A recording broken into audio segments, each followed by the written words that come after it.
speaker del día. Ella ella se llama Bárbara Aranda.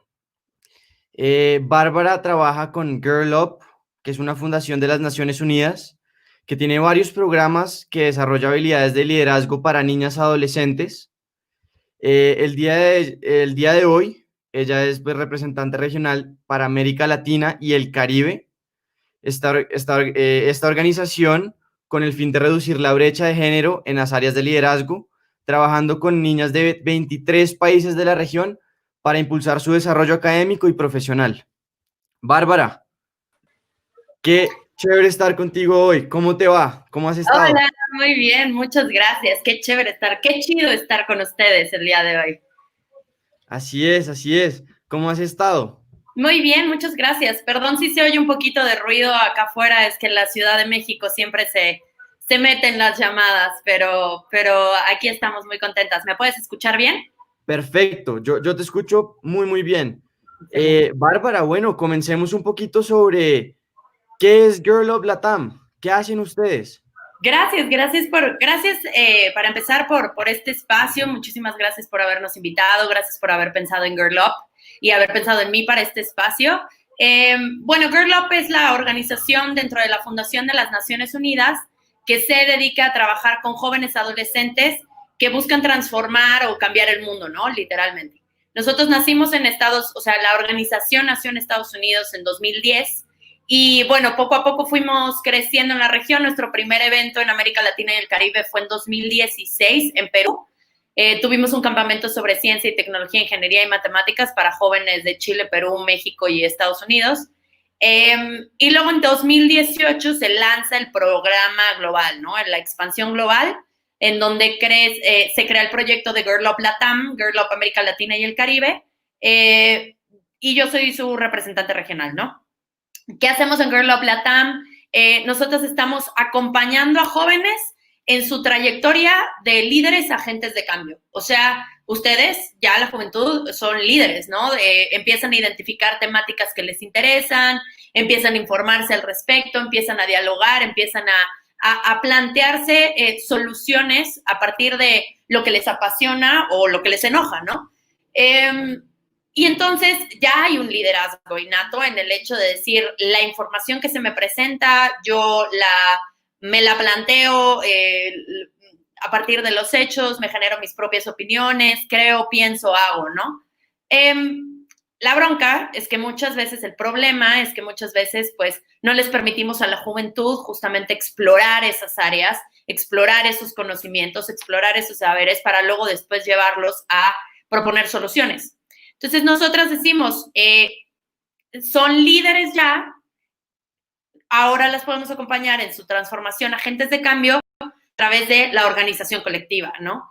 Tú formas parte de nuestro movimiento, tú creas un club estudiantil o con tus amigas, amigos, amigues, y se organizan, establecen una temática, hacen una agenda, generan actividades, y la idea es que justamente van a empezar a acercarse a tomadores de decisiones y a personas para decirles, oye, espérate, no importa que yo sea joven, tengo ideas, tengo propuestas más sobre las cosas que tú estás haciendo para mí. A muchas veces la juventud dice, están haciendo cosas para nosotros sin integrarnos a nosotros.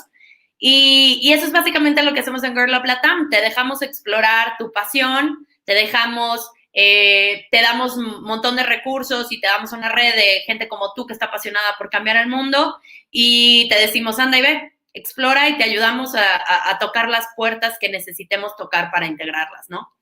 Entonces, ese es un poquito de lo que hacemos en Girl Up Latam. Hay 190 clubs, estamos en 23 países ahora, estamos en Colombia, pero la sede aquí en donde estoy yo es México. No, oye, felicitaciones, lo máximo, me encanta, me encanta. ¿Y qué proyectos en específico están haciendo acá en Colombia, por ejemplo? Ok, entonces nosotros no tenemos como agenda, hace cuando yo como representante regional no le digo a Girl Up Latam, ok, vamos a hacer hace esto en específico, sino al contrario, justamente les dejamos, ellas son las que determinan a partir de en sus comunidades ver cuáles son los retos y entonces ellas empiezan a plantear actividades e ideas de solución. En el caso de Colombia, tenemos aproximadamente, creo que llevamos por ahí de los 20 clubs. Estamos en Envigado, estamos en Medellín, estamos en Bogotá, estamos en Cali, creo que por ahí, sí, creo que esos son los lugares en los que estamos, y están a nivel colegio y a nivel universitario. Yo, cuando visité Colombia, hermoso, fui a Medellín y a Bogotá el año pasado, yo iba con una idea muy clara como de, voy a ir a hablar a los colegios, a hablar con la juventud de Colombia sobre, no decimos que hacemos cosas exclusivas de género, pero sí les decimos que consideren hacer todas las temáticas con perspectiva de género. Entonces, si a ti te interesa la pobreza, te recomiendo investigar un poquito con perspectiva de género, te darás cuenta que hay muchas cosas ahí de cómo la pobreza afecta desproporcionalmente a las mujeres, ¿no? De nuestra región, en América Latina y el Caribe.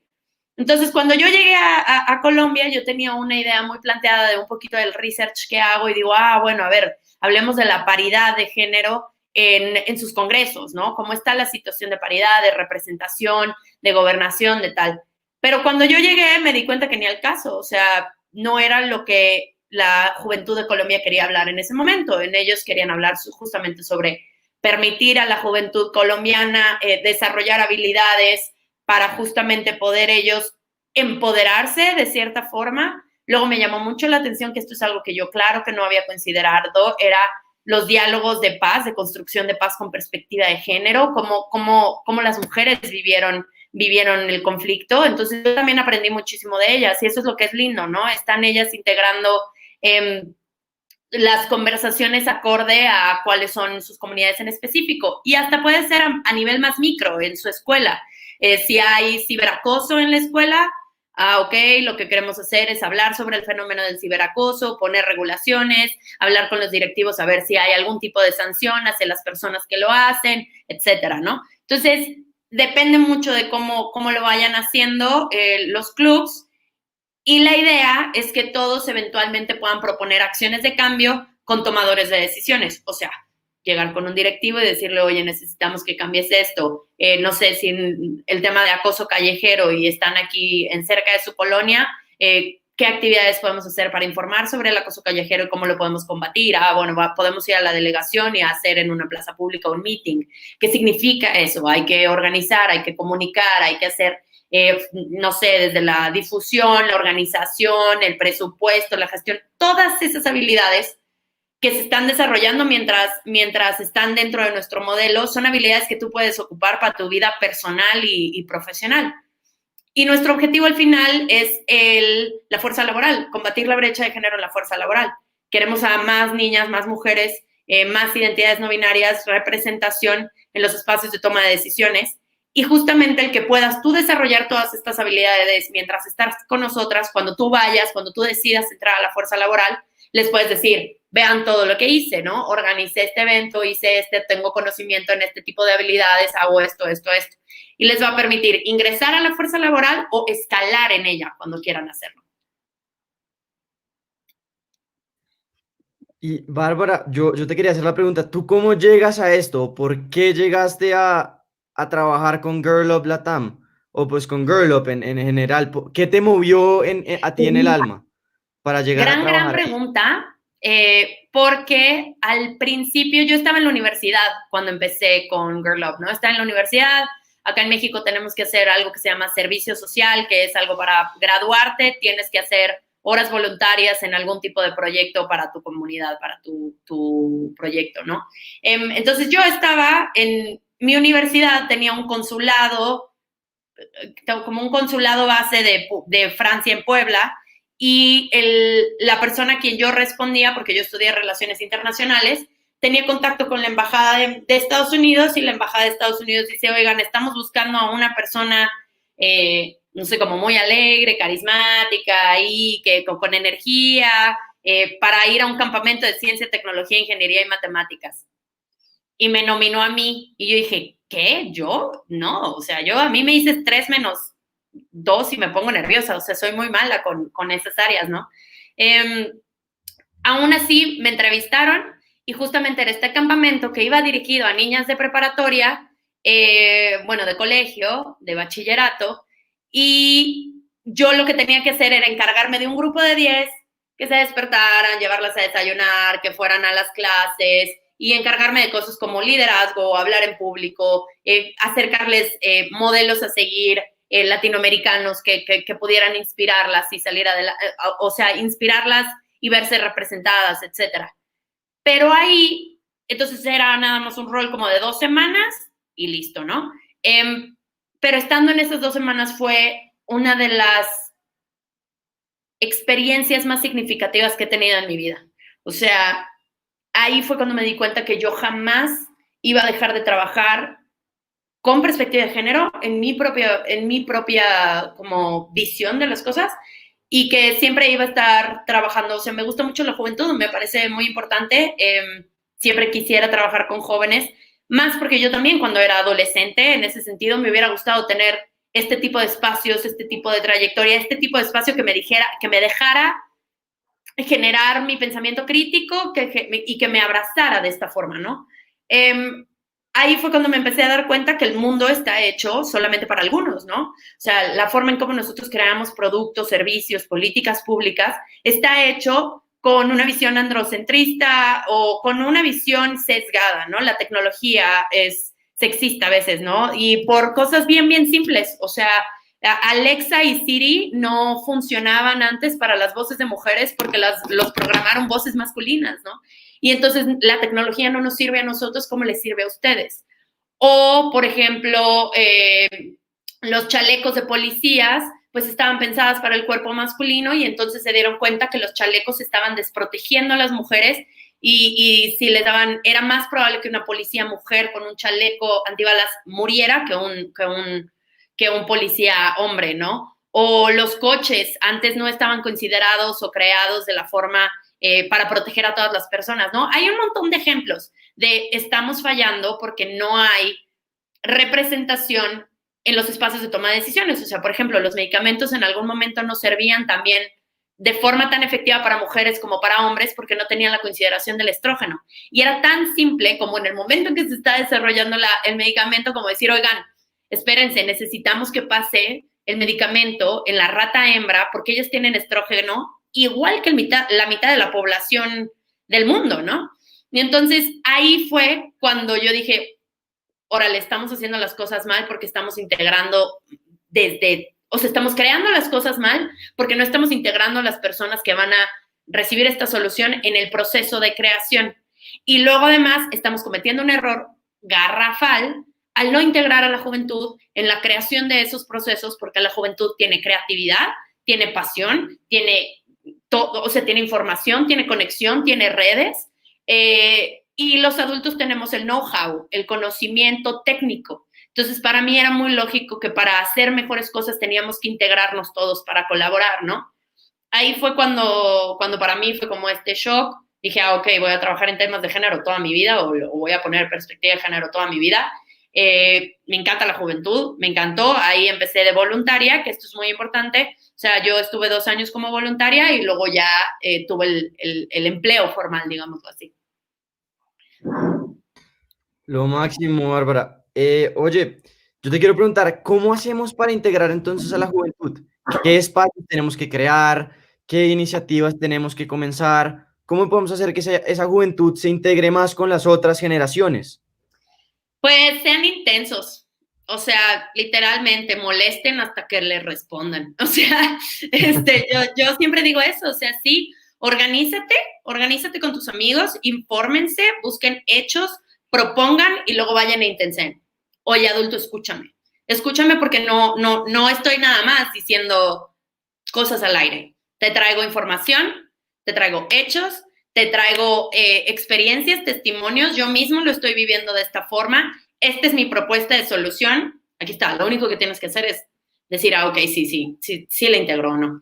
Eso en el caso de cuando ustedes quieren organizarse de forma colectiva, como en el caso de lo que es Girl Up, y entonces organizarse para el cambio.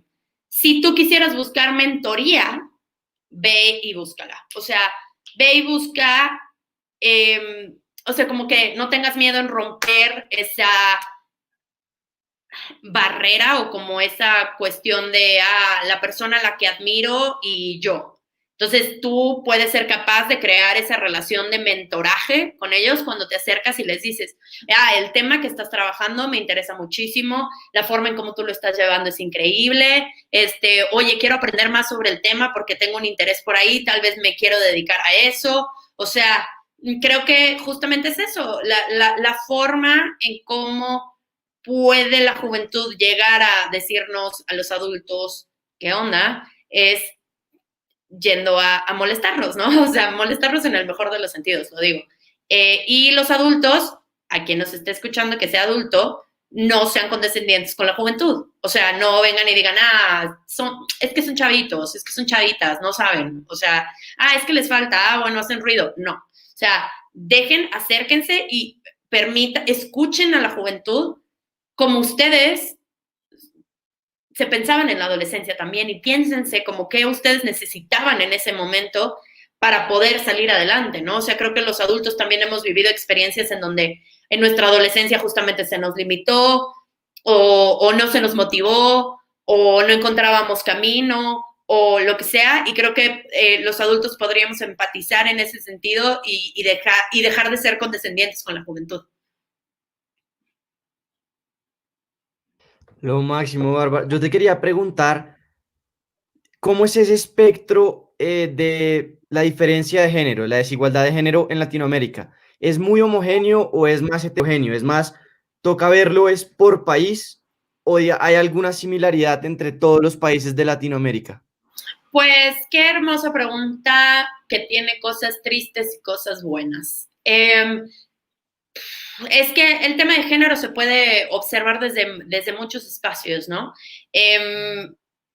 La brecha de oportunidad que existe para las mujeres latinoamericanas a vivir una vida libre, digna, que les permita decidir y salir adelante, o sea, poder satisfacer sus necesidades básicas para que ellas no tengan una preocupación y puedan justamente les acerquemos información para que ellas decidan si quieren estudiar o no estudiar, maternar o no maternar, trabajar o no trabajar, hacer o no hacer. O sea, las brechas que existen en ese sentido para permitirles a las mujeres y niñas latinoamericanas vivir libremente faltan en todas partes, ¿no? Porque justamente no se cree que sea un problema, no se cree que los estereotipos de género afectan a cómo las niñas van desarrollándose y cómo va a afectar a su desarrollo personal y profesional en la adultez, ¿no?